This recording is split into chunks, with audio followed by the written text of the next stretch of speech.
ये video Jammu Kashmir UT administration के लिए उनकी आंखें खोलने के लिए है, खासकर पुलिस के लिए। हैरान हो गया इस महिला की गुहार सुनकर मैं, जब उन्होंने मुझे कहा कि कोई पता नहीं किस दिन हमारे साथ कोई हादसा हो जाए। इसकी जानकारी हमने पुलिस को दी, लेकिन उसके बावजूद भी कोई कार्रवाई नहीं हो रही है। रोज सुबह शाम हमें ये हरासमेंट, ये गंदे शब्द और ये अपने साथ छेड़खानी सहन करनी पड़ रही है। हम मजबूर हो गए हैं। और उन्होंने ये भी कहा कि कोई भी महिला मीडिया में आने से पहले 10 बार सोचेगी, क्योंकि मेरे रिश्तेदार, मेरे अपने पड़ोसी, मेरे जानने वाले सब इस वीडियो को देखेंगे। लेकिन अब मैं बहुत मजबूर हो गई हूं, इसलिए हार कर ये वीडियो, ये बात आपसे कर रही हूं। पूरी बात सुनिए है क्या, मैं थोड़ा उसकी आपको बता देता हूं, उसका फ्रंट लाइन। एक महिला अपने परिवार को चलाने की कोशिश कर रही है, वर्किंग है। सुबह रोज जम्मू से सांबा जाती हैं, सांबा से जम्मू आती हैं शाम को काम करने के लिए। और सुबह जब बस में जाती हैं, शाम को बस में आती हैं, वो कहती हैं कि ये रोज की बात हो गई है। उस बस में इतने शराबी बैठे होते हैं और गाली गलौज तो अब आम सी बात होगी ये सुनना, और ऐसे वर्ड्स गालियों के जो आप सुनकर उस पर सुना नहीं जा सकता। और जब हम बिल्कुल टूट जाते हैं, ये बात उस बस मालिक को या बस ड्राइवर को, बस कंडक्टर को बताते हैं, तो वो उसके आगे से कहता है, मैडम इन्होंने भी पैसे दिए हैं, हम कुछ नहीं कर सकते। इसका मतलब ये हुआ कि पैसे देकर कोई कुछ भी कर सकता है। वो महिला मेरे साथ है। मैम, आपको आवाज आ रही है? जी सर, जी बिल्कुल आ रही है। आप सबसे पहले ये बताएं कि आप कहाँ जाती हैं रोज, कहाँ से वापस आती हैं और क्या हुआ, पूरी बात बताएं। सर, मैं जॉब करती हूँ एक्चुअली। मैं रोज जम्मू से सांबा की तरफ जाती हूँ। सुबह 8 बजे जाती हूँ, शाम को 7 बजे वापस आती हूँ। सर, सुबह हो चाहे शाम हो, दिल्ली का यही है कि कोई शराबी होगा, कुछ भी होगा, मतलब उनको गाड़ी में बिठा लेते हैं ये लोग। वो गाली गलौज करते हैं, बहुत उल्टा सीधा बोलते हैं, पूरी गाड़ी में बोलते जाते हैं। कोई कुछ नहीं बोलते, कंडक्टर से कुछ नहीं बोलते। मेरे साथ 2-3 बार ये हादसा हुआ है। एक दिन एक शराबी ने मेरे ऊपर वोमिट कर दिया, उल्टी कर दी। तब हमने कंडक्टर को बोला कि भैया इसको नीचे उतारो, देखो इसने क्या हालत कर दी है। तो बोलता कि इसने भी तो पैसे दिए हैं मैडम, इसने भी तो जाना है। सर, दूसरे दिन भी रिपीट, सुबह की बात है, एक शराबी बस के मेन डोर पे खड़ा था। जब भी कोई लेडी चढ़ रही थी, वो इतने मतलब गलत तरीके से, मैं बोल नहीं सकती मीडिया के सामने, टच कर रहा था जी। और जब यही बात हमने कंडक्टर को बोली, तो कंडक्टर ने क्या किया, उसको कैबिन में बिठा दिया। लेडीज बैठी थी उस कैबिन में, सुबह सुबह सारी लेडीज जाती हैं ऑफिस, कोई जा रहा है कोई कहीं। उस व्यक्ति से खड़ा तक नहीं हो जा रहा था सर। वो इतना गिर रहा था, कभी किसी लेडी के ऊपर, कभी किसी लेडी के ऊपर। मैंने उसी टाइम ट्रैफिक हेल्पलाइन नंबर पे कॉल किया, मैंने उनको ये बताया।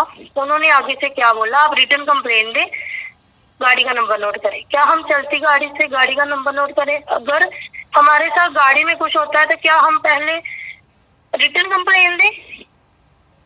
क्या करें हम तो परेशान हो गए। रोज अगर ही आना जाना है, एक के साथ नहीं होता है, बहुत महिलाओं के साथ होता है। महिलाएं चुप रहती हैं कि वो देखती हैं कि क्या करें, किसको बोले।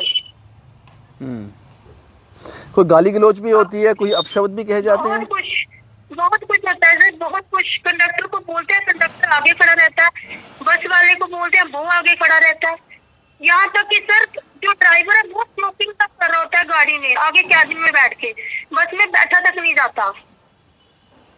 और उन लोगों को वो लोग कुछ बोलते तक नहीं है, बोलते किराया दिया जाए, उठा के पीछे बिठा देते हैं। वो पीछे से इतनी गंदी गंदी गालियां देते हैं सर, छोड़ा नहीं जाता।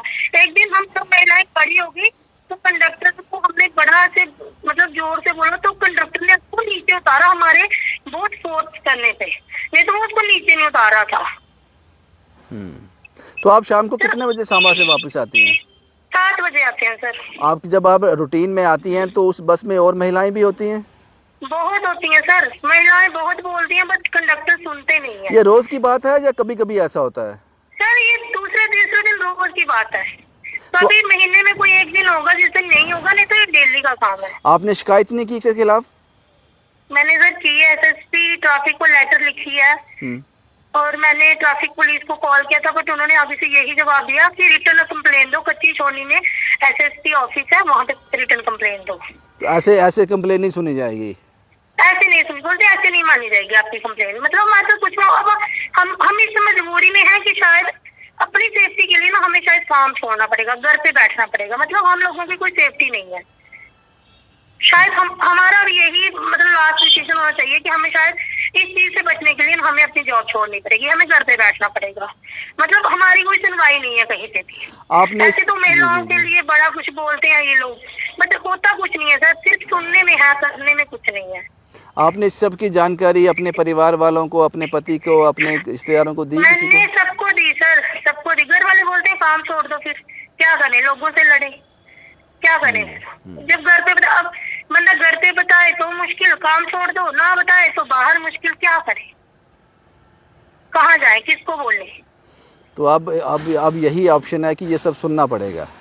ये सब सुनना पड़ेगा सर, सहना पड़ेगा। हम लेडीज है ना, हम लोगों के साथ शायद हमारे साथ यही होना है, क्योंकि हमारी कहीं नहीं सुनी जाएगी। जो मतलब ट्रैफिक पुलिस हेल्पलाइन किस लिए है? नहीं, आपको लगता है मैडम जब आपने किसी को कॉल किया, कंप्लेन किया, फ़ोन किया, उसी वक्त अगले चौक पर इस बस को रोक लिया जाता, उस शराबी के खिलाफ कार्रवाई होती, उस बस ड्राइवर, शराबी को छोड़ दो, उस बस ड्राइवर के खिलाफ कार्रवाई होती, कंडक्टर के खिलाफ कार्रवाई होती, तो ये सिलसिला रुक जाता, फिर ये लोग डरते कि शराबी को बिठाने के लिए। जी जी जी, बिल्कुल बिल्कुल सर, बिल्कुल। देखिए ऐसा कुछ होता नहीं है। उन लोगों से खड़ा तक नहीं हो जाता, जो कंडक्टर लोग उनको पकड़ के बिठाते हैं गाड़ी में, पकड़ एक 20-30-40 रुपए के लिए ये लोग महिलाओं की सेफ्टी के साथ मतलब कैसे कर सकते हैं लोग। महिलाओं की सेफ्टी इनके लिए कोई प्रेफर नहीं करते ये लोग, मतलब खुद उन लोगों को बस में खींच के चढ़ाते हैं। ठीक है मैडम, आपकी बात मुझे समझ आ गई। व्यवहार करते हैं वो लोग सर, क्या बताएं आपको, हम तो सुनने लायक ही रह गए। अब लगता है अब इस चक्कर में जॉब ही छोड़नी पड़ेगी। ऐसे तो सर यही चल रहा है काफी टाइम से। ठीक है मैम, मैं आपका नाम नहीं पूछूंगा, मुझे पता है कि ऐसे हालात होते हैं कि कुछ लोग एतराज़ भी करते हैं। शुक्रिया सारी जानकारी मुझे देने के लिए, बहुत बहुत शुक्रिया आपका, धन्यवाद। बहुत बहुत शुक्रिया। क्या कहते हो आप इस बारे में जो इस महिला ने कहा?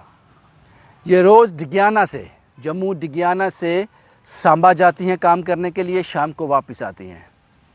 किसी फर्म में काम करती होंगी, किसी फैक्ट्री में काम करती होंगी, किसी ऑफिस में काम करती होंगी। तो क्या लगता है आपको कि इनकी शिकायत कितनी जायज़ है?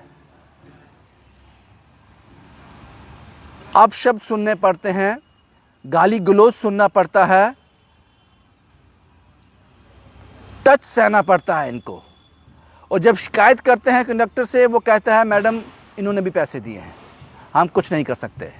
जब पुलिस को कॉल करते हैं, जो महिला ने बताया मुझे, वो कहते हैं रिटर्न में कंप्लेन दो। शायद ऐसा ही एक मामला दिल्ली में हुआ था जो मीडिया की सुर्खी बना था, बड़ा ज़बरदस्त उसको प्ले किया गया था। यहाँ एक महिला का, एक लड़की का चलती बस में रेप हुआ था। अगर कोई महिला, भगवान ना करे, जम्मू में इस सिचुएशन में हो, वो पुलिस को किसी तरह से कॉल मिलाने में समर्थ हो जाए, तो क्या जवाब होगा आगे से आपका? रिटर्न में कंप्लेन दो। मुझे लगता है कि इस तरह की कंप्लेन को आपको बड़ा सीरियसली लेना चाहिए। जब इस तरह की कंप्लेन आए, अगर तुरंत एक्शन हो जाए, अगले ही चौक पे, अगले ही स्टॉप पे उस बस को रोक लिया जाए, उस बस के ऑनर के खिलाफ, ड्राइवर के खिलाफ, कंडक्टर के खिलाफ कार्रवाई की जाए, तो जनाब ये समस्या हल हो जाएगी। सिर्फ 1-2 बार आप ये कोशिश करके देखो, इसको सिरे से खारिज कर देना ये किसी बड़े हादसे को निमंत्रण है। शुभम कुमार के साथ Ravindra Singh, the state sentinel के लिए।